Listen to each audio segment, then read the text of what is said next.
Hello, I'm Peter Campbell, and I'm going to talk to you today about the intellectual process of discovery that we call the scientific revolution. What does that mean? Well, it means that intellectuals are moving from one vision of the world, which goes back to the ancients, which I'll explain a little bit more about, to a new mechanistic vision of how the world works. So moving from one cosmology to the other. Now, it would take someone who's a lot better than I am at science and mathematics to give you a very detailed explanation, and that perhaps would not be so interesting, of all the steps that are taken along the way. I'm a historian, and what interests me, and I hope what will interest you, is not just the steps, which we will look at to a degree, by which one vision of the world is challenged ultimately over a period of 150 to 200 years and becomes the foundation of our modern vision of a scientific and mechanical universe, a mathematical universe.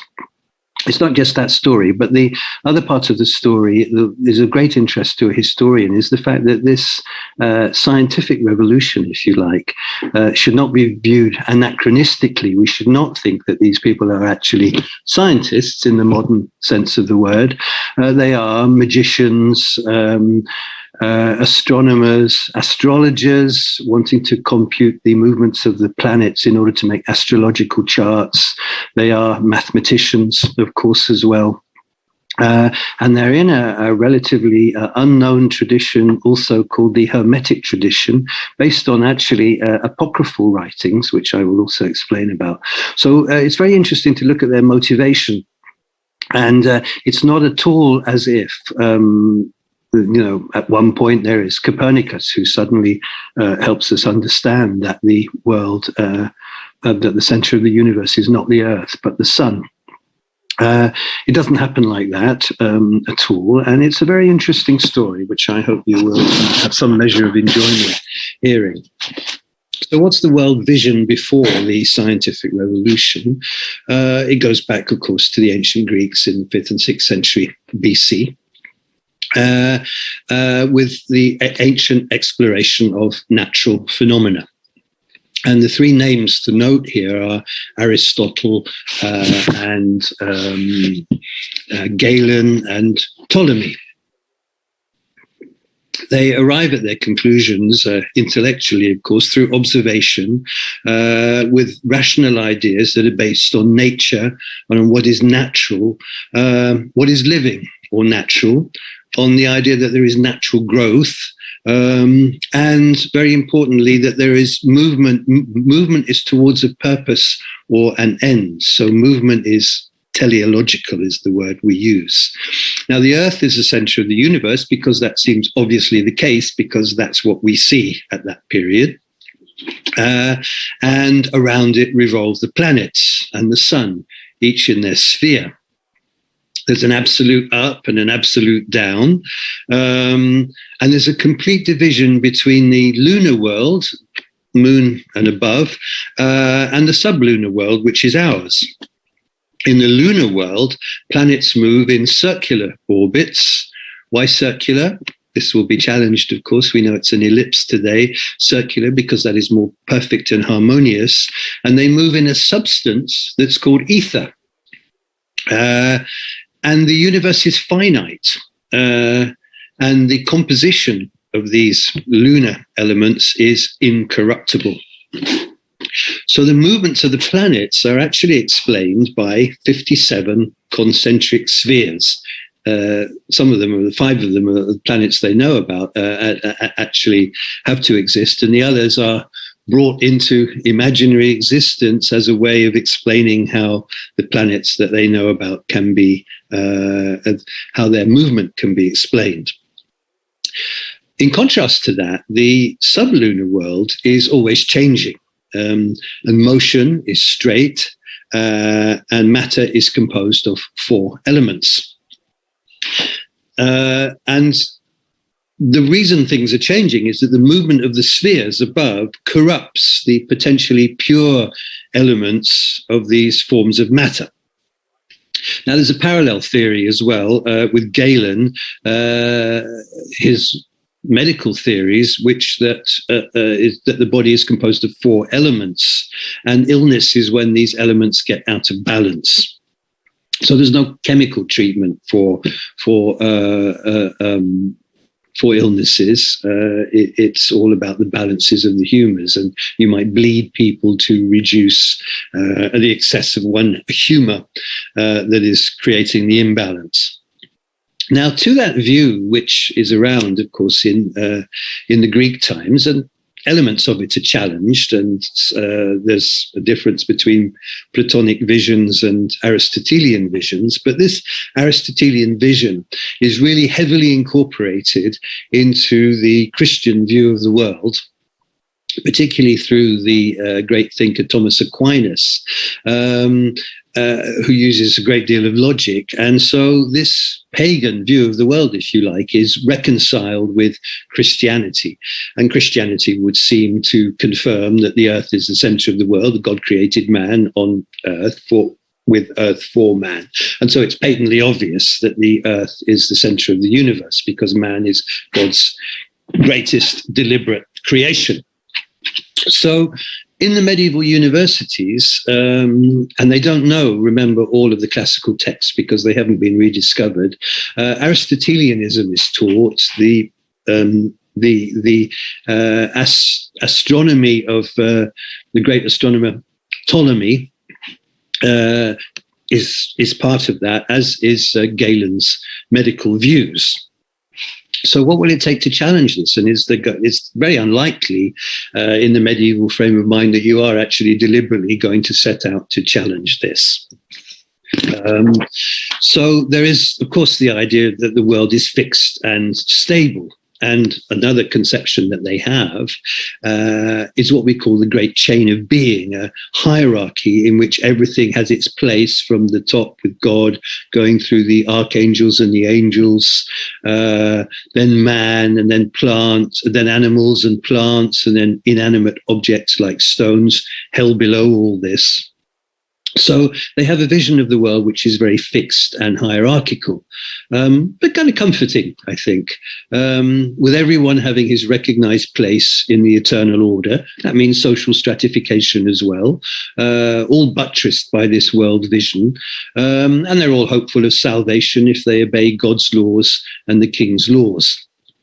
So this Aristotelian Ptolemaic system, excuse me, uses the concept of the spheres to explain the movement of the planets and the stars, with the Earth fixed at the center.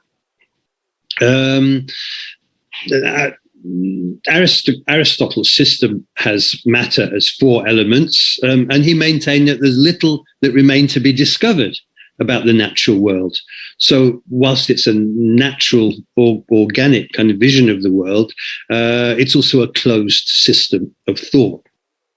Now, new thinkers later, and a few in the Middle Ages, will move gradually into new territory, thinking about particular problems, especially astronomy or astrology, and finding that some things kind of don't fit, you know.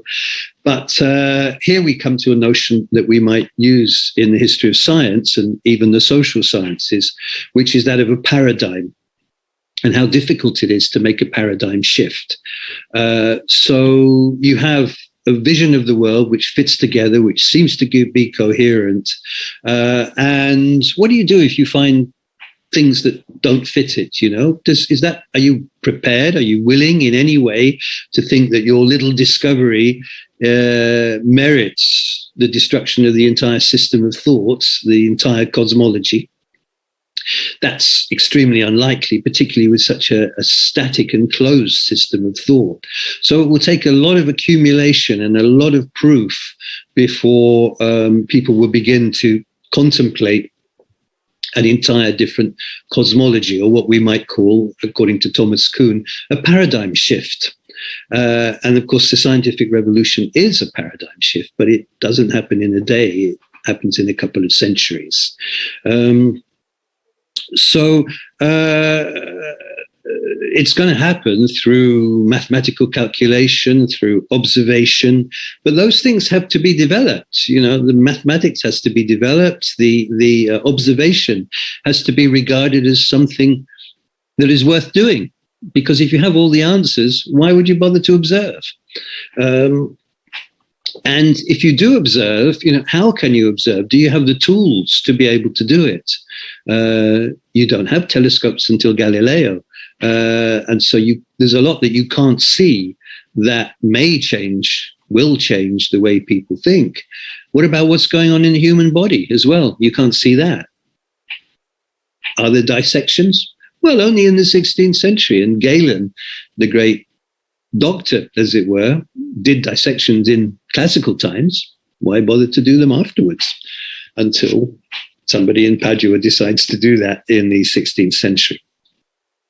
But there are some other traditions which will help us explain how people are thinking in ways that might help them come up with different visions of the world.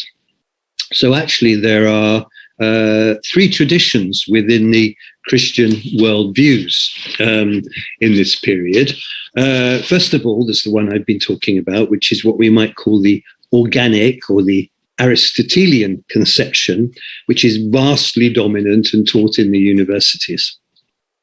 And then there is another tradition, which actually is a hugely important inspiration and is left out of scientific histories of the scientific revolution, and is, as I say, incredibly interesting and incredibly important.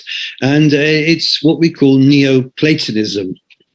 It's a magical tradition that goes back to the writings of actually a fictitious character called Hermes Trismegistus. It's on your handout, Hermes Trismegistus. And you'll be pleased to know that a dozen treaties by this character were brought from Constantinople and received with enormous excitement in the later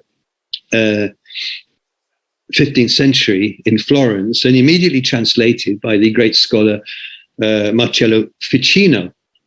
And it was thought that these writings came from ancient Egypt, and that God had given Moses the religious books, and that the other writings, these of Hermes Trismegistus, explain the world and the function of the world.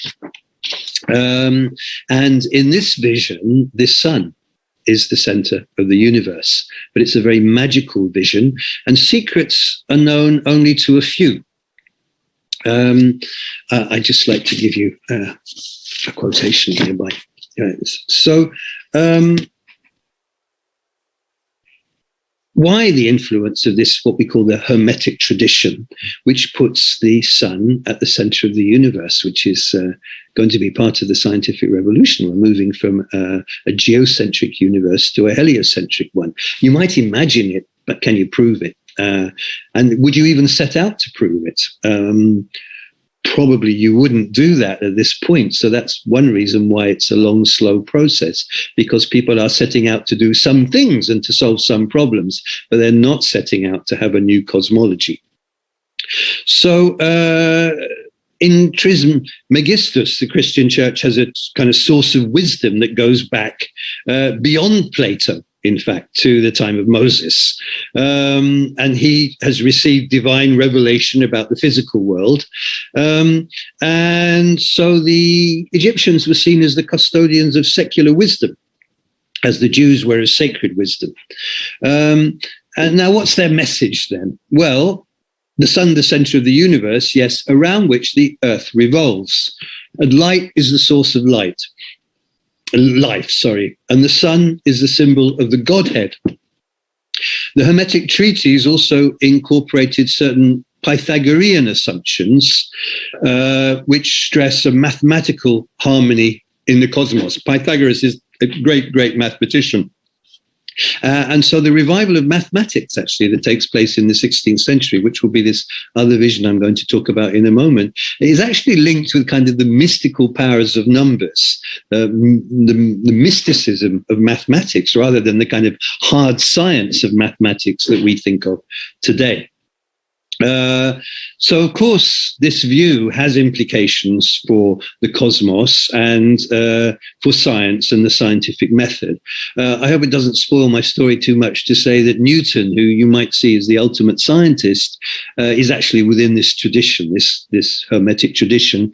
And John Maynard Keynes, who writes about him, and the TV documentary that you're recommended to on the handout, the key facts, sees him as the last magician in some ways. So, did he see himself as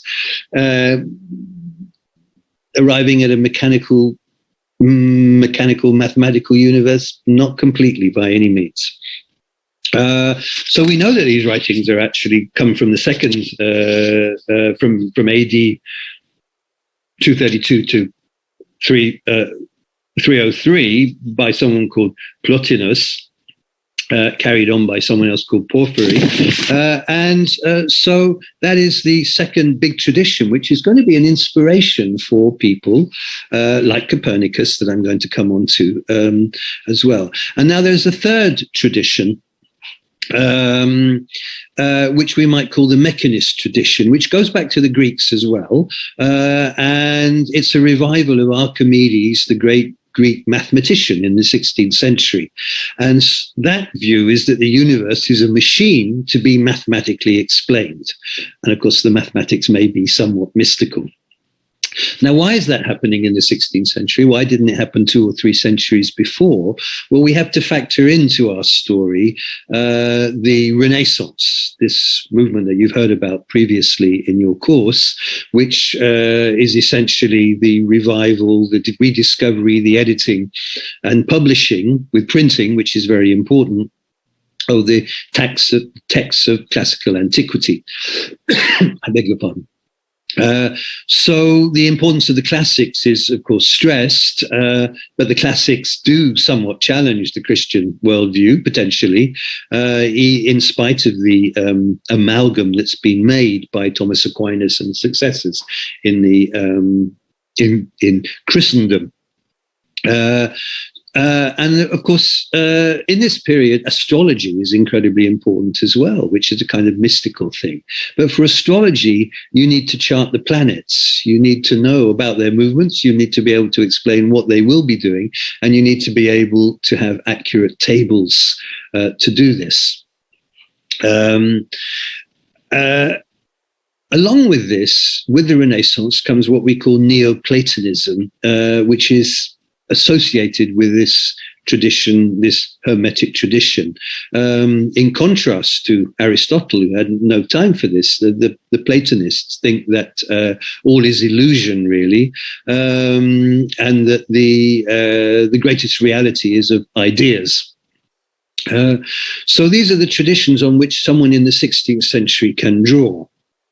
And that brings us to, of course, the first truly great thinker in our story of the breakdown of the classical interpretation of the cosmos.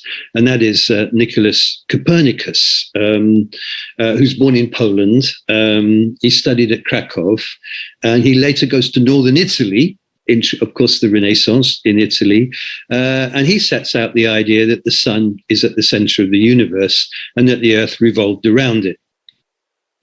And his theories are published in 1543. His book is called De Revolutionibus, which was brought to him on his deathbed. Why did he delay so much, in fact? Well, perhaps because he thinks that this kind of knowledge is both hypothetical, can be challenged, and also should be secret, because he's in this kind of Hermetic tradition. So far from wanting, in an age of complete repression of new ideas with censorship and the power of the church, he would be very cautious anyway. But you can get away with a lot by saying that it's a hypothesis. So, perhaps that's a reason. Now, he He believes in a kind of mathematical vision of nature. He thinks that the universe is mathematically simple. The Earth moves with an annual orbit like the planets, and the Earth rotates daily on its axis, giving day and night. And they did not know. They knew that the Earth was round. They did not know about the daily rotation within their cosmology. So he has an almost heliocentric universe, but not quite, you know. What's his inspiration? It's not modern scientific. It is mathematical and mystical. So here's a quotation here. The soul of the world, therefore, is by no means to be compared to a smooth tablet, void of all reasons, but she is an ever-written tablet, herself inscribing the characters in herself, in which she derives an eternal plenitude from intellect. Hard to understand this stuff, isn't it? All mathematical species, therefore, have a primary substance in the soul, so that before sensible members, there are to be found in her inmost recesses self-moving members, vital figures prior to the apparent ideal proportions of harmony. So there's this obsession with what is hidden, what is kind of soul and spirit and harmony. So we have to follow the doctrine, he says, of Timaeus, an ancient, who derives the origin and consummates the fabric of the soul from mathematical forms. So this is not modern science at all. The translator of the Hermetic tradition says nothing reveals more the nature of the good, which is God, more fully than the light of the sun. First light is the most brilliant and clearest of sensible objects. Second, there is nothing which spreads out so easily, broadly, or as rapidly as light. Just look at the skies, I pray you, citizens of the heavenly fatherland. The sun can signify God himself to you, and who shall dare to say the sun is false? Now, Copernicus actually himself says, a very famous quotation. Where are we? Let me grab this quotation. I don't want to trouble you with too. Nothing. In the middle of it all sits the sun enthroned. In this most beautiful temple could we place the luminary in any better position? From which he can illuminate the whole at once. He is rightly called the lamp, the mind, the ruler of the universe. Hermes Trismegistus names him the visible God. Sophocles' Electra calls him the all-seeing. So the sun sits upon a royal throne, ruling his children, the planets, which circle round him. The earth has the moon at her service.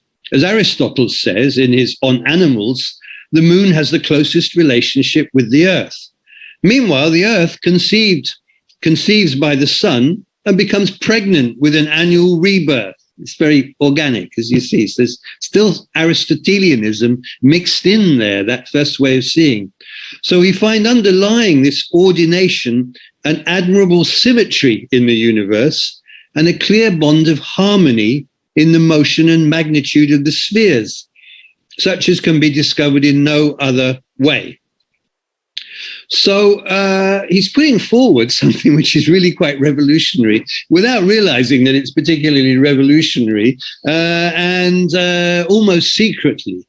And so, in fact, of course, it is largely rejected. So we have kind of part of the answer to this problem. It's one of the big problems, okay?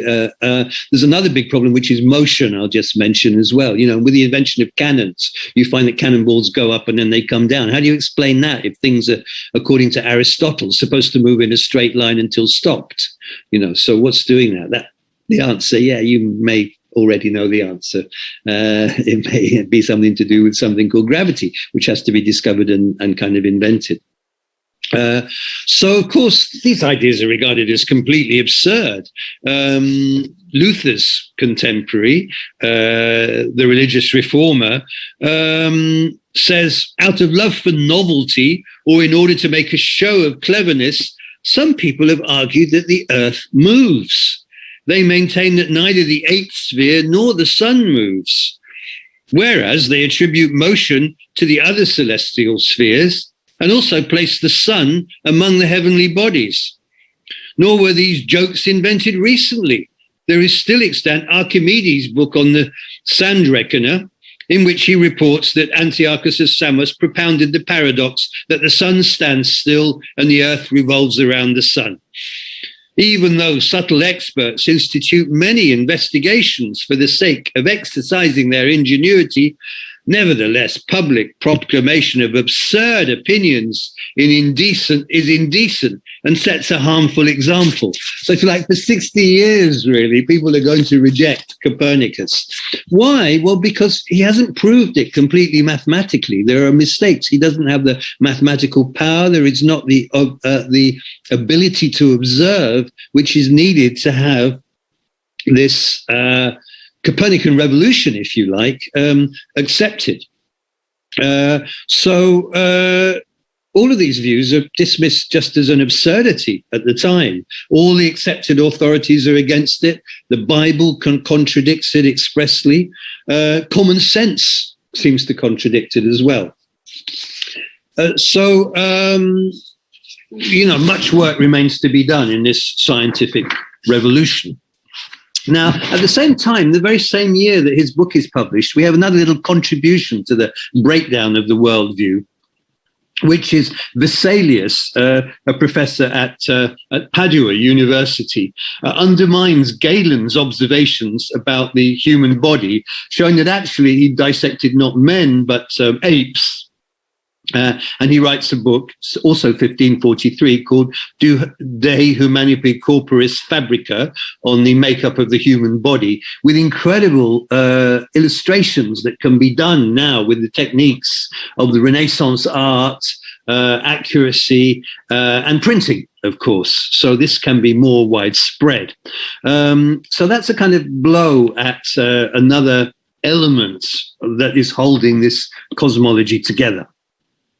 Now, spurred by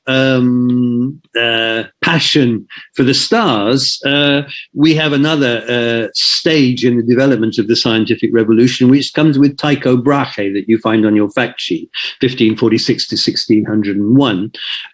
And he does, over a 20-year period, incredibly accurate tables of astronomical observation about where the planets, where the stars are, and so on.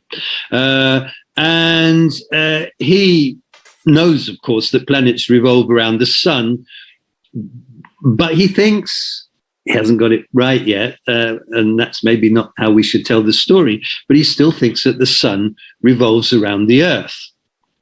It works for him. Why? Because there's a phenomenon which I know nothing about, which some of the scientists amongst you will know about, which is called parallax, which is when you're standing in a place and something far away moves. If you move your place, you'll get an effect that you'll be able to compute. But the problem is that they don't have, you can't see that without a telescope, and he's in a pre-telescope period because the distances, the effect is so tiny that it can't really be taken into account. But it is kind of taken into account by the next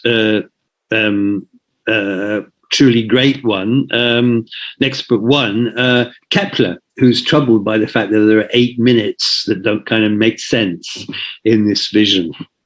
And so the next person in our story is an Englishman who's a kind of magician, and he writes of magnetism in 1580, about the same time, of course, as Tycho Brahe.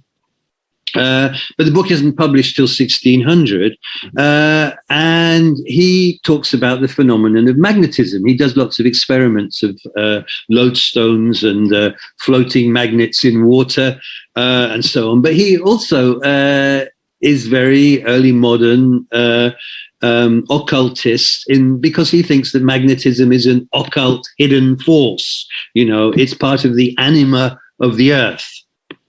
But of course, what he is doing, which is very important, is experiment, right? Experiment. You didn't need to experiment in the Aristotelian vision, did you? And it's interesting to hear this quotation from him. He's talking of his own works with the we. We but seldom quote ancient Greek authors in our support, because neither by using Greek arguments nor Greek words can the truth be demonstrated or elucidated either more precisely or more significantly. So towards the end of the 16th century, we've got the rejection of Galen, a Greek. We've got the rejection of Greek thought on the basis of the fact that you need to demonstrate. So I've underlined that word. It's in bold in my notes. Can the truth be demonstrated? Demonstration, in other words, experiment. You have to be able to show it. You have to be able to repeat it, not something that is part of the world vision of the Christian Aristotelians. Now, using some of these thoughts about magnetism, because what is the force that holds the cosmology together? There must be some kind of force. Is it something like magnetism? Magnetism, gravity, maybe a little bit similar there. And they're both forces that need to be postulated in order to explain how things fit together. So we move on to Johannes Kepler, 1571 to 1630, who's using Tycho Brahe's tables, and he writes a book published in 1609 called Astronomia Nova, and he's very, very into geometry and the fact that God has designed the world in a geometric fashion. And he is establishing the laws of planetary motion. And he uses the concept of magnetism, but also shows that the planetary motion, using Tycho Brahe's tables, he's not an observer himself, is not perfect circles, as they thought, but actually ellipses. So kind of flattened circles, okay? And so this is kind of the death of the idea that everything is the spheres. You don't need those 52 or so other spheres in this vision of the world.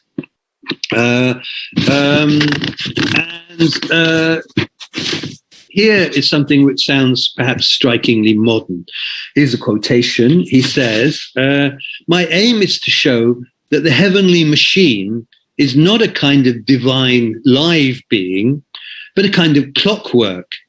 And he who believes that the clock has a soul attributes the maker's glory to the work." What's he mean there? He's saying that it's not the clock that has a soul, but God who made the clock, who has the soul, attributes the maker's glory to the work, insofar as nearly all the manifest motions are caused by a most simple magnetic and material force, just as all motions of the clock are caused by a simple weight. And I also show how these physical causes are to be given numerical and geometric expression. So he's a very strange character in many ways, and a strange person. He's misanthropic, he's excitable, he's oversensitive to slights, and he holds a lot of beliefs which we now regard as irrational and unscientific. But he's an obsessively hard worker, note that, addicted to mathematical calculation, almost for its own sake, as Robin Briggs says, and unwilling to accept anything short of a perfect result.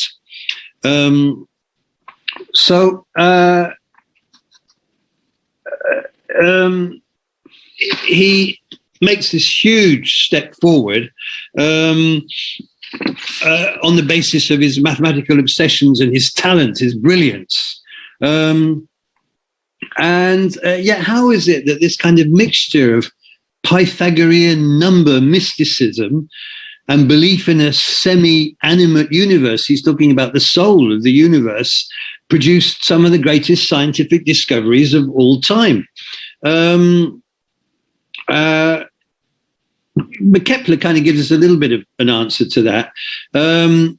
He's criticizing somebody else, and he says it's obvious that this other man, Robert Flood, derives his main pleasure from unintelligible charades about the real world, whereas my purpose is, on the contrary, to draw the obscure facts of nature into the bright light of knowledge. Reference to the sun there. His method is the business of alchemists, hermetists, and Paracelsians. The great Theophrastus Paracelsus, my favorite name in history. Mine is the task of the mathematician. So mathematics is put at the center of this new way. Now, the great steps forward to make this a more coherent vision of the world and to prove the unproven elements of it are taken by people who are, of course, mathematicians. Descartes deserves a place in our story. 1596 to 1650, he moves to Holland in 1629. It's not easy to express ideas in France. And he writes his discourse on method in 1637, and has a very rational philosophy. So we're moving into a slightly different philosophical worldview here. And he has a rationalistic view of the world, which is based upon reason rather than senses. And that's going to be important in our story. But the scientific revolution really takes a step forward, a huge, more step forward. Excuse me, I must just pause 1 second. Yeah, we have to turn to the figure of Galileo. But before that, let's think a little bit about the founders of the scientific revolution, if you like, especially in England.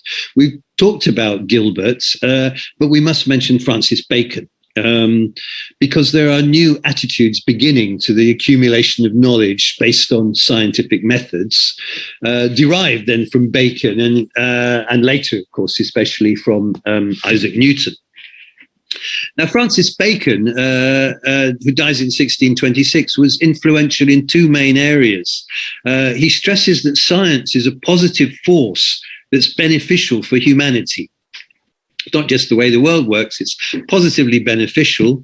So if man can better understand how the world worked, he could make people's lives better by improving agricultural methods, curing illnesses, and so on. And secondly, so, the virtues of science are very real for him. The second thing is his stress on scientific methods of experimentation. And he has this in common with William Gilbert, who'd worked on magnetism, as we know.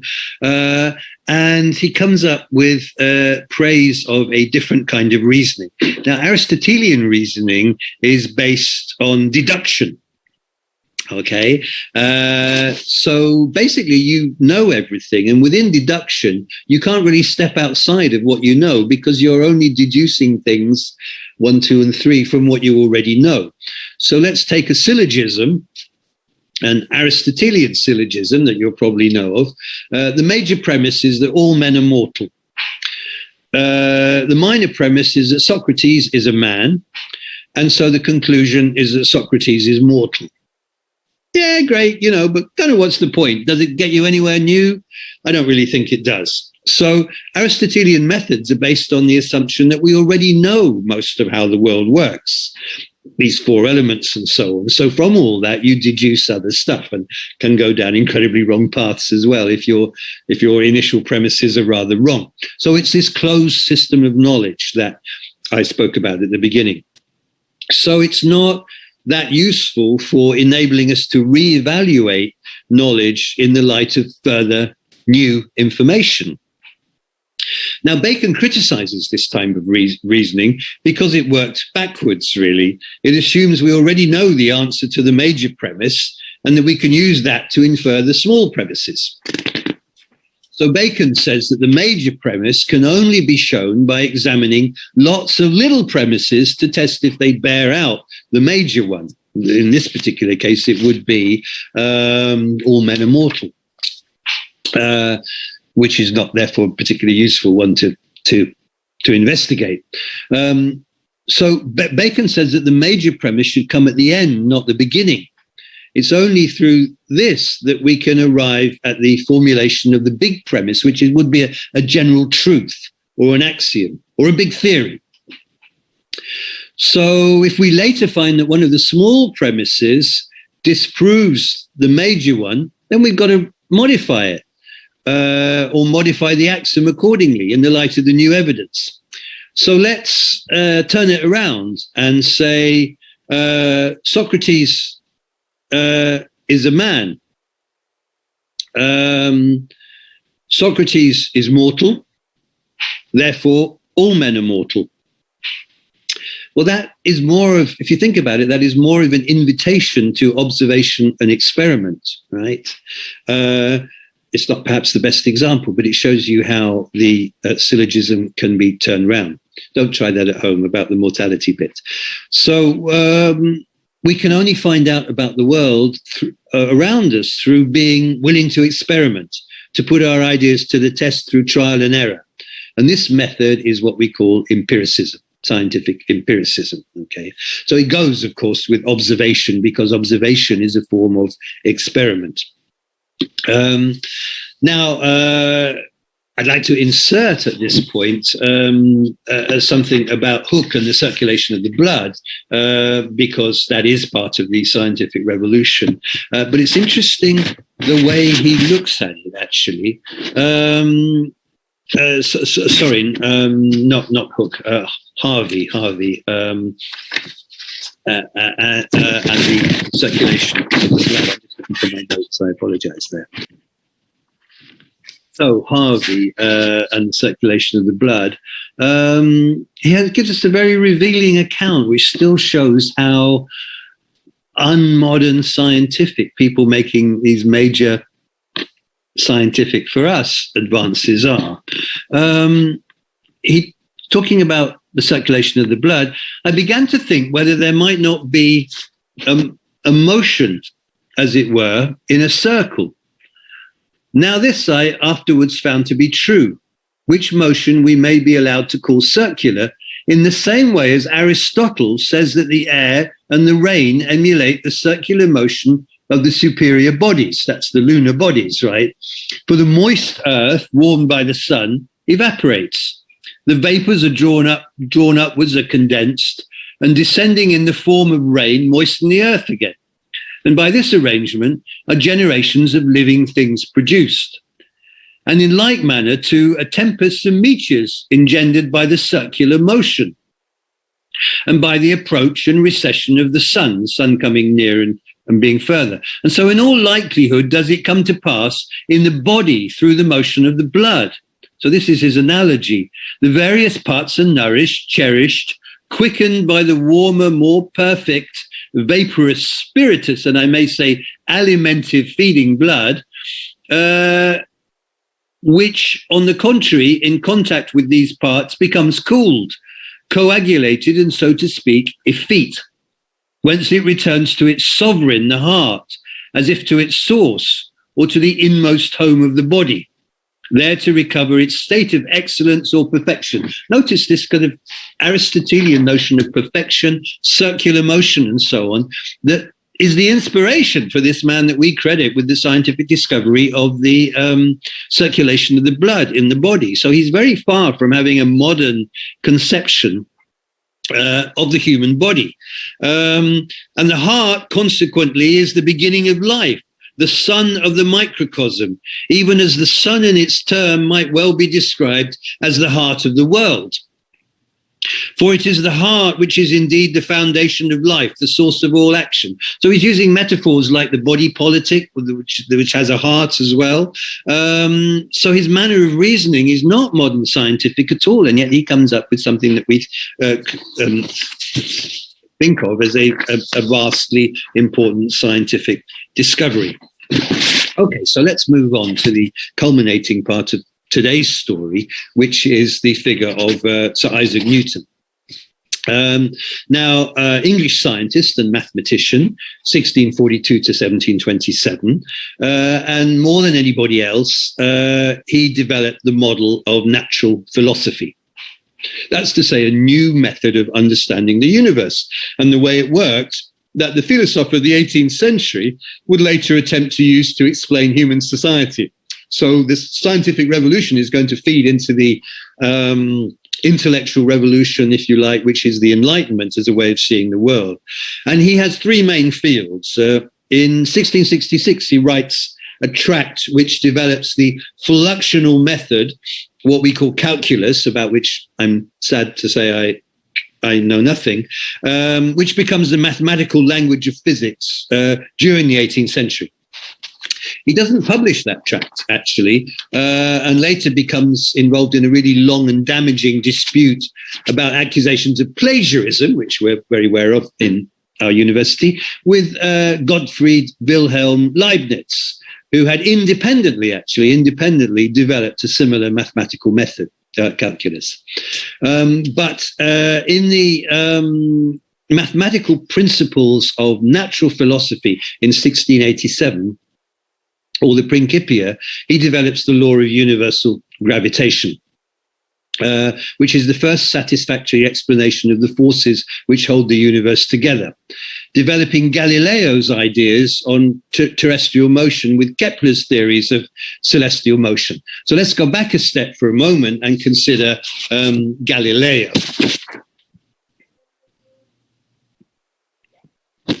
Now, Galileo is an incredibly important step, and he's also a mathematician, of course. And to understand Newton, we have to go back to Galileo, who, before Newton, but not in the same way, comes up with a kind of new vision of how the world works. Now, he's born in 1564, dies at a ripe old age in 1642. He has a Platonist conception of the cosmology, and he thinks that natural motion is circular, and he has a kind of Aristotelian method as well. But for him, mathematics is the key science. Okay, and he writes he's interested in ballistics, and he writes a book on motion. And in 1609, the two new sciences, which comes from his ability. The telescope has been invented in the Netherlands, and he builds one. And the fruit of this is the two new sciences using better observation than has ever been possible before. Now, what his observation is able to show is that the moon is not a perfectly smooth shape. It has hills and valleys like the Earth does. It's not perfectly smooth, and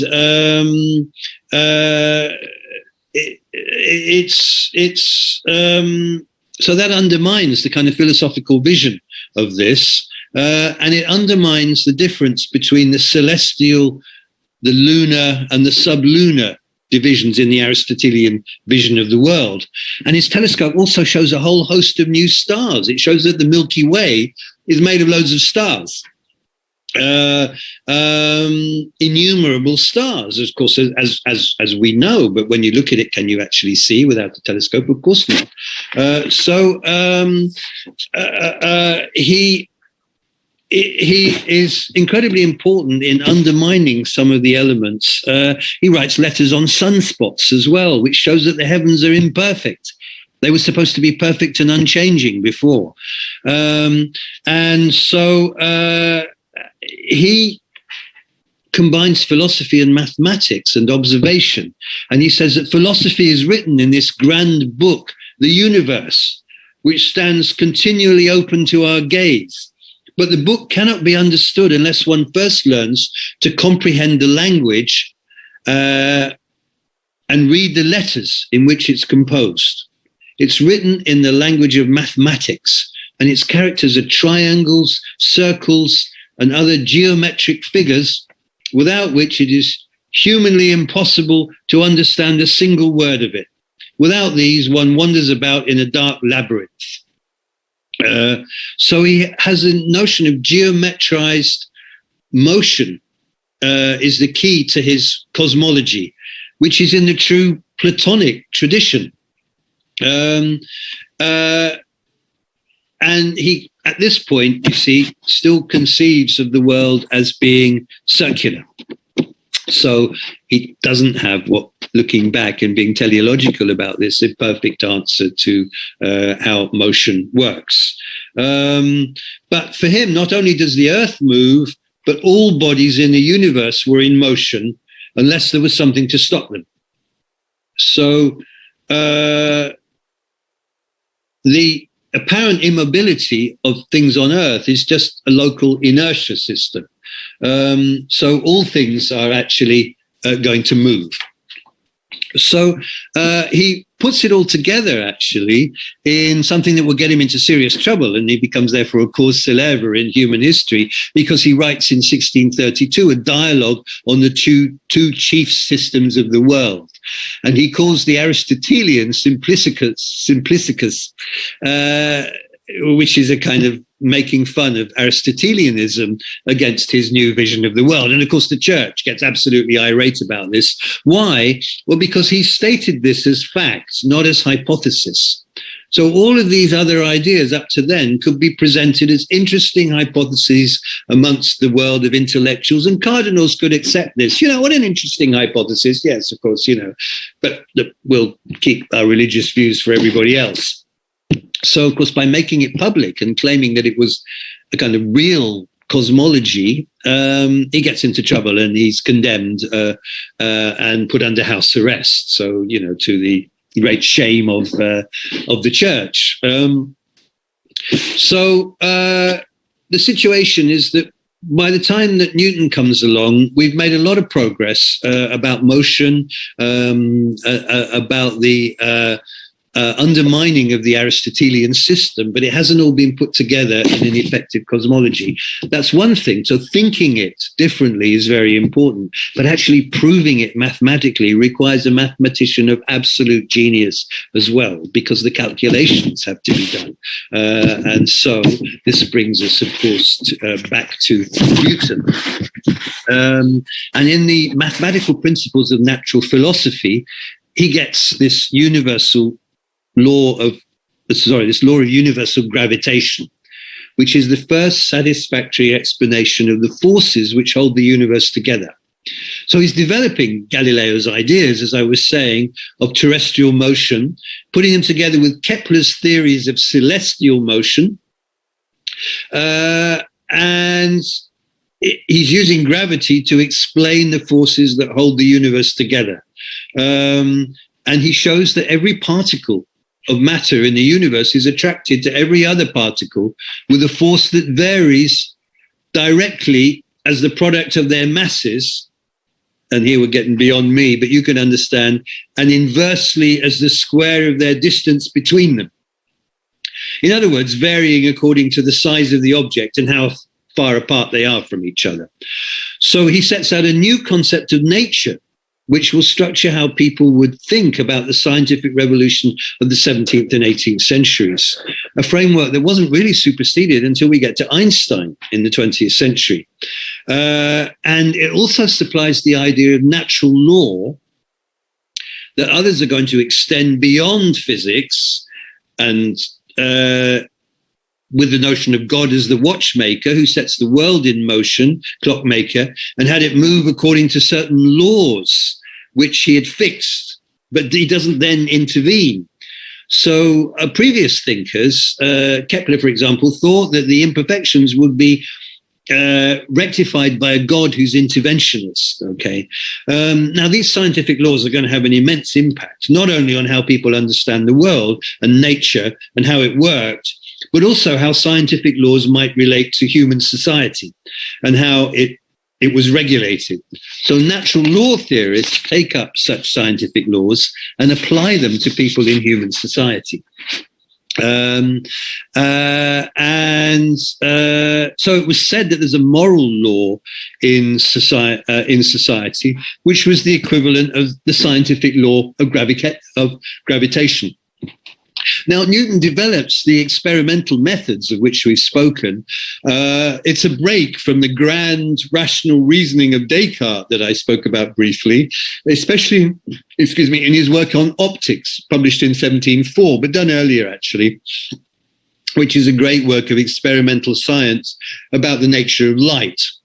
And he finds by experimentation that sunlight is heterogeneous, so it's composed of parts of different kinds. And in this case, that sunlight is composed of different parts of light, and that by separating out these parts or rays of light, you can obtain different colors. You've all done that experiment at school, I'm sure. The work for this had been done over 30 years before he published the book, but he was never very fast at writing, no more than I am, things up for publication. But let's end with Newton on stressing that he comes up with this concept of a force, of course, which makes sense of things. But how should we see him? Should we see him as an absolutely modern scientist? Well, Keynes, writing about him, says, he's a magician, really, because he looks on the whole universe and all that is in it as a riddle, as a secret. This is Hermetic, which could be read by applying pure thought to certain evidence, certain mystic clues which God had laid about the world to allow a sort of philosopher's treasure hunt to the esoteric brotherhood.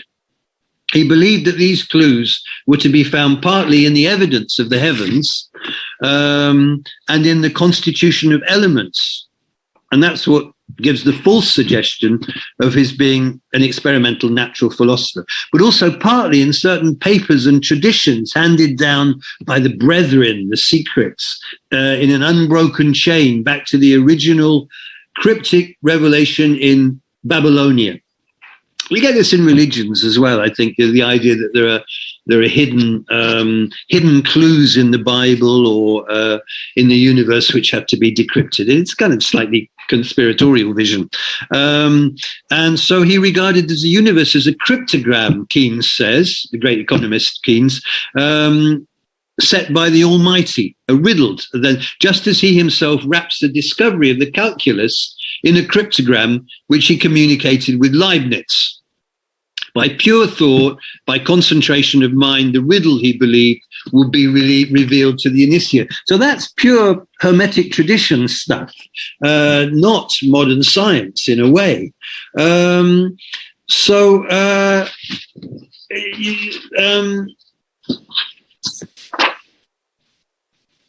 Is the Principia a piece of science of the same character as Kepler's Harmonice Mundi? The implications of Newton's views are, of course, a very mechanistic view of the cosmos.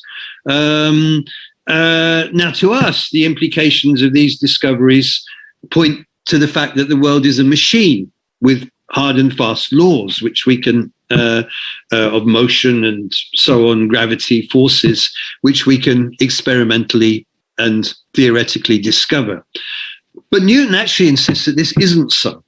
He saw God as continuously involved in the preservation of the universe, constantly correcting the slight errors, which left to themselves would bring disaster. So he's back to Copernicus. You need God in this vision. Newton's God was not a mechanic. His presence is part of the nature of things. So Newton actually looks on space and time as part of the divine presence in the universe. And so I think it's important to realize that the full implications of Newtonianism are not obviously apparent to Newton himself in this scientific revolution, whose story I've tried to tell you.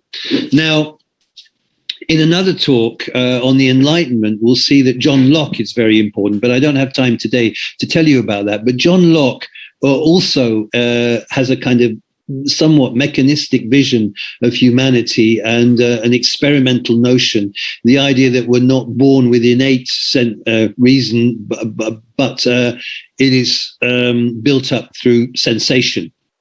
And so at the same time as you get Newton, you get a new kind of experimental, as it were, notion of man as well. So when you put all that together, you get the origins of the Enlightenment. But of course, that's another story, which you're going to hear about on another day. So I hope that I have interested you and not confused you too much. And if I have, it's probably because I myself am not a scientist. But I think the advantage of being a historian, if there is one at all for you, is that a historian would stress the irrational elements of scientific progress. And I've tried to bring this out very much, that these are mystics, astrologers, as well as astronomers, even mathematics, which seems such a hard science, actually has mystical elements. And this partly explains why it takes so long, because they're not looking to be part of a kind of scientific community. A scientific community really only comes into being with the foundation of the Royal Society in 1662, and 1666 in Paris, you've got a French Academy. So there isn't actually a kind of scientific community working as scientists. And these people don't consider themselves scientists. They consider themselves to be natural philosophers. And, you know, what nature is and what philosophy is kind of open to discussion. But those three traditions come up very strongly in the reasons that these people are doing their work. So I'll stop my talk there and hope that you have had some illumination in a hermetic fashion from my talk. And I wish you well, and I will see you in my next lecture. So thank you very much, and I hope you have material for discussion.